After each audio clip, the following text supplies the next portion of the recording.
Сәлем достар, сіздермен Азиза. Ең алдымен менің каналыма тіркелуді ұмытпаңыздар.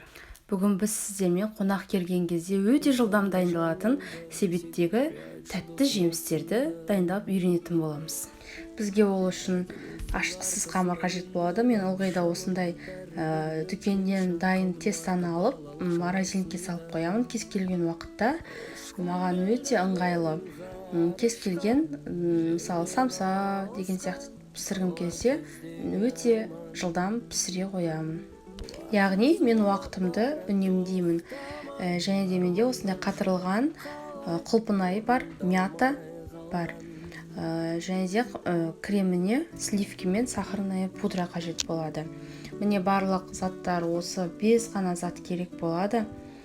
Осылармен біз бүгін себеттегі жемістерімізді дайындаймыз.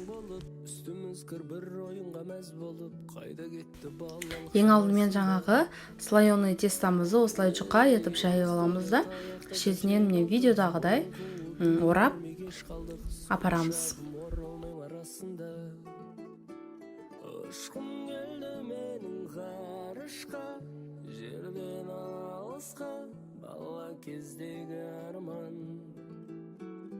Вақыт зулап бара тоқтамай, армандар жоқ қалай орындалмай қалған.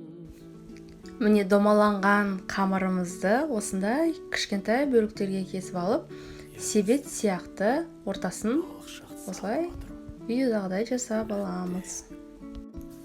Міне менің кішкентай себетшем дайын. Оны біз осындай пергамент қағазымызды қойып, орналастырып аламыз. Айтпақшы, осындай себеттеріміздің ішінде кез келген крем жасауларыңызға болады.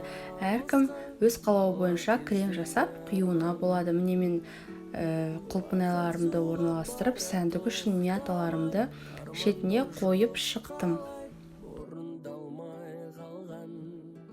180 градуста қызып тұрған пешімізге біз 20 минутқа қызарғанша қойып аламыз. Міне біздің себеттегі жемістеріміз дайын. Үстіне осындай сахарная пудраны сеуіп қоюларыңызға болады. Өте дәмді, жасап көріңіздер, ас болсын.